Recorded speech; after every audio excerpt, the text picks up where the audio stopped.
So there's been plenty said about the Los Angeles Lakers and what they've done so far in this offseason.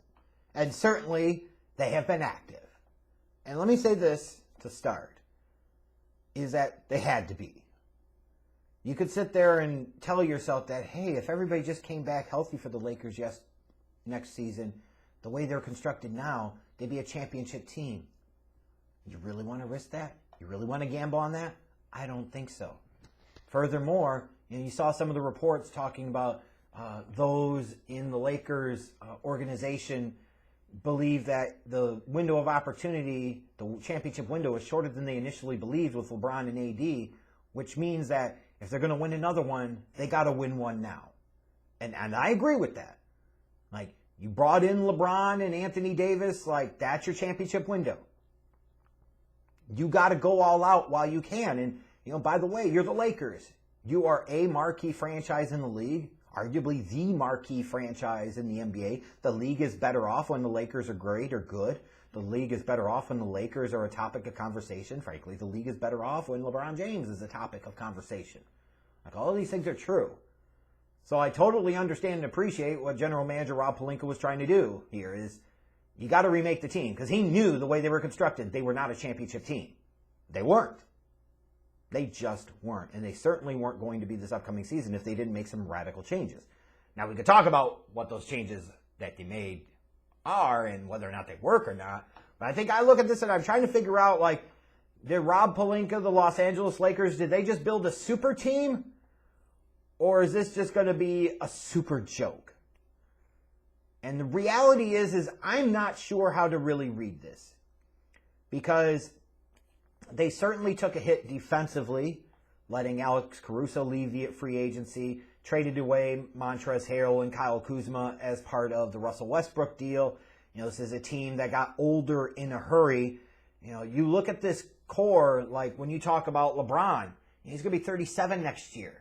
And thankfully for him, he plays in a very wussified league that isn't incredibly physical. So it means a guy like him who takes tremendous care of his body, tremendous care of his physical conditioning, he could still play at a somewhat high level, certainly for the next few years. He'll no longer be the true best player in the game, but he's probably got another year or two where he's still viewed as an elite guy. I don't think you're going to see a precipitous drop in his production over the next couple of years because the league's so damn soft nowadays. It's not going to exact the same physical toll on a guy like a LeBron like it would have 20, 25, 30 years ago. So that's a good thing for the Lakers. That's a good thing for LeBron. But the reality is he's also 37. He's got a lot of mileage on his body.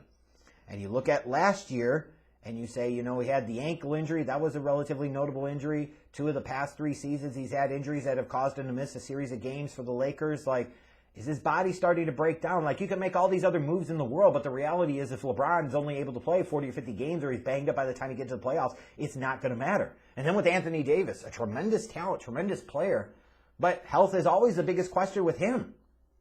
Again, you can make all the damn moves in the world if you want, but Anthony Davis has never played over 75 games in a season. And if you get to the point like you did in this past playoffs where he's injured by the time you're playing Phoenix, if you don't have a healthy 100% ready to go Anthony Davis, you're not going any damn where. I don't care how many moves you make, and I don't care how great LeBron might be in the playoffs.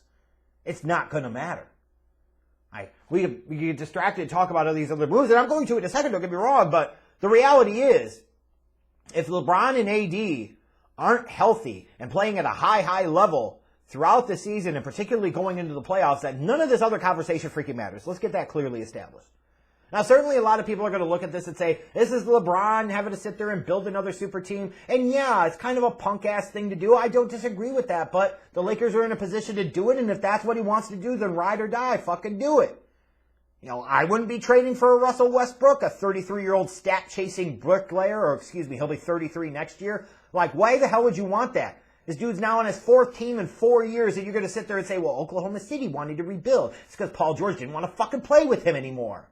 And then once Paul George didn't want to be in Oklahoma City, Russell Westbrook wanted out. Houston had him for a year, and then James Harden said, I don't think so. And Houston said, we don't think so. We got to get Russ the hell out of here. Washington gets him for a year, has him next to Bradley Beal. They even make the playoffs, and they're like, we don't want him. Oh, Russell Westbrook demanded a trade or requested a trade. They were all too happy to oblige. The point I'm getting at here, it's the 4th team in 4 years. What the fuck do you think this stat-chasing bricklayer is going to do at this stage of his career? Well, you're going to bring him in, he's going to help win another championship. Really? Really? Look at Russell Westbrook and look how he is, especially in the playoffs. He plays like shit. He shoots even worse. Like, what does he bring other than a ball vacuum? What are you going to do, play him off the ball? Give me a goddamn break. I'm not saying it can't work, but man, oh man alive, are you sure asking for a hell of a lot expecting this trio of LeBron, AD, and Westbrook to play together well and make it work? And if it does, it's only got a 1-year shelf life. And if you're the Lakers, you only maybe want one more ring. You want the chance to at least win one more ring. And that may be all that matters. And if you're a Lakers fan, realistically, that is all that should matter. There is no future. The future is now. Period. Because you're the Lakers. At some point in time, you eventually cycle through and you'll find a way to get relevant again. And you'll always have free agents that want to come and play for your team. So, not that hard. But, you know, when you look at it, their perimeter defense is taking a hit. When you look at a lot of the other guys that they brought in, you know, the Carmelo Anthonys of the world. This is a guy that's on the wrong side of 36 now. You know, Carmelo's a nice shooter in a role, but your defense already took a hit, letting guys like Caruso go and so forth. It's only getting worse here. At least I can say this, when you're bringing in guys like Wayne Ellington and Trevor Ariza, you know, Malik Monk was a bit of an underrated signing in my opinion, but we'll see how much time he even gets on the damn floor. Like they knew with LeBron and AD and Russell Westbrook, you need to be able to space the floor with shooters offensively. It's something I don't think they had in great abundance last year. They definitely got better there. This is what they should be doing. Going after these guys, and you look at Ariza and Bazemore, you might sit there and say, okay, they've got a little bit of 3-and-D, two-way versatility to them. Certainly understand that. So when I look at some of the guys that they brought in, you know, they're bringing back a Dwight Howard, who was great for them off the bench in their championship season. You know, you sit there and say, okay, you know what? You can roll with this team. But are they a super team? Oh, let's put it this way. LeBron James, Anthony Davis, and Russell Westbrook are all going to be basketball Hall of Famers. No question. Technically, so are Carmelo Anthony and Dwight Howard. Now, they're certainly well past the prime or peak of their careers. They're all Hall of Famers in name, but not in current performance. But, you know, when you think of the concept of a super team, it's getting together with your buddies and saying, hey, we're going to go recruit or we're going to go make this happen. And there's no doubt that we know that it was LeBron and AD saying to themselves, hey, we need somebody else. Can we win with Russell Westbrook? Yeah, so let's go out there and make the damn deal. And they go out there and negotiate to Rich Paul and everything else and Pelinka, and they make the damn thing happen. That is super team by definition. You know, some of the tricks with the super team concept is you don't always win in the first go-round. Like, look at LeBron's experience in Miami. Wade and Bosh and LeBron, and they didn't win the title their first year, right? When LeBron goes back to Cleveland and he's going to play with Kyrie and they trade away the first overall pick, which was Andrew Wiggins as part of a package to bring in Kevin Love, the Cavs absolutely built a super team at that point in time. And that's okay to do so, but we got to be honest about it and call it what it is. They didn't win the title the first year. Super team shit doesn't always work. I can say, well, when the Warriors brought in KD, they won a title that first year. You know, it's true. That's true. That was a super team that was successful right away. 2008 Celtics may or may not be classified as super team, depending on how you want to look at it. Maybe more of a super team in Danny Ainge's mind, as bringing in a Garnett and an Allen to play with Paul Pierce and Rondo.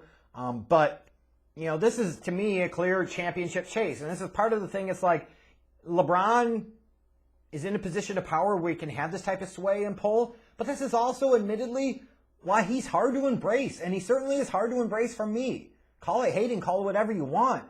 I don't knock him for wanting to win as many championships as he can while he can. He has the power to do so, exercise as a leverage. I don't fault him for that. I fault him for the fact that it feels like a kind of punk-ass thing. Like, he doesn't have enough confidence to be the dude that you build around where he stays someplace for a long period of time. He's always ring chasing. He's always championship chasing. He's always going to the next spot that he could potentially win one instead of being the spot where he could win one through. There's a big fucking fundamental difference there. Like, the trade for Anthony Davis by the Lakers last year was one thing. Because, hey, they had the currency, they had the capital to be able to make the deal, and they got it done. And now you're pairing LeBron with an Anthony Davis. But now you start talking about you're gutting some of your core to go get a Russell Westbrook, and then you're getting Carmelo and Dwight Howard to sign via free agency, and fuck all this shit. Who's going to defend on that team? What happens if either LeBron, AD, or Westbrook gets their inevitable injury? Because it's going to happen. Russ has some injury history in the past. LeBron's had some injuries the past couple of years. We know Anthony Davis at times can be fragile as fuck. You know, what's this going to be? For those of you that are sitting there and assuming that, oh, Russell Westbrook's going to come in, he's still going to be able to be triple-double guy. Why the hell would you be thinking that? And in order for him to be triple-double guy, like, it's going to require such a fundamental change in the game of LeBron James and Anthony Davis that it's not going to be beneficial to everybody. Or anybody, frankly. It's part of the problem with the concept of the super team. Well, you're loading up with this dude and that dude and that dude and that dude. And you're always assuming that they're always going to perform at the same level of statistics as they did in previous places. And it just doesn't happen to be the case. And frankly, if you're in a situation here where the Lakers are allowing Russell Westbrook to be a triple-double chaser, then they're doing this whole fucking thing wrong to begin with. They just are. Because then you're taking LeBron out of the ball. You're taking LeBron out of the game. You're taking Anthony Davis out of the ball. You're taking Anthony Davis out of the game. And I don't give a shit what anybody says. Russell Westbrook is a clear level or two below Anthony Davis and LeBron James. If I'm taking anybody out of the damn ball, I'm taking anybody out of their damn game, it's Russell Westbrook. It's not going to be fucking LeBron James or Anthony Davis. Those are the two guys that have done shit in the league in terms of winning a championship. Those are the two guys that I know I can count on when it matters. I don't know that I can count on Russell Westbrook when it matters. In fact, I know that I can't. Time after time after time after time over the years in the playoffs, he has proven that. What the hell more do you need to see? So at least I could say they compensated for the Westbrook edition by bringing in a bunch of guys on the perimeter that can shoot, because God knows they're going to freaking need it. But where's the perimeter defense going to come from? Where's the post offense going to come from? Where's the post defense going to come from? You might say the post offense comes from LeBron and AD. Okay. It seems like more and more AD wants to play more on the perimeter and less down low. It's just weird. Yeah. And you're expecting all of this to come together and all of this magically work. And when you look at just the average age of this team and you look at the combined ages of some of these guys, you know, so you got people comparing it to the 2004 Lakers. Somewhat applicable, but not entirely. Like, yeah, Karl Malone was 40, Gary Payton was 35, and clearly at the end of his rope.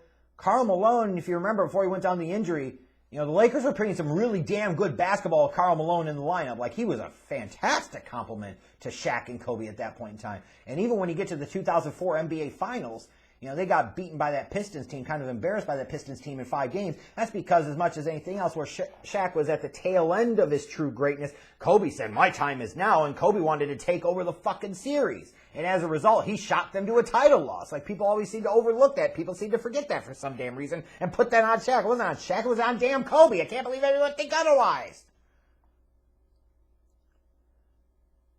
But in this particular case, like, I don't even know if it compares to that. Because they went above and beyond, like a whole nother level, bringing in a whole bunch of different names, basically turned over damn near 80% of the frickin' roster.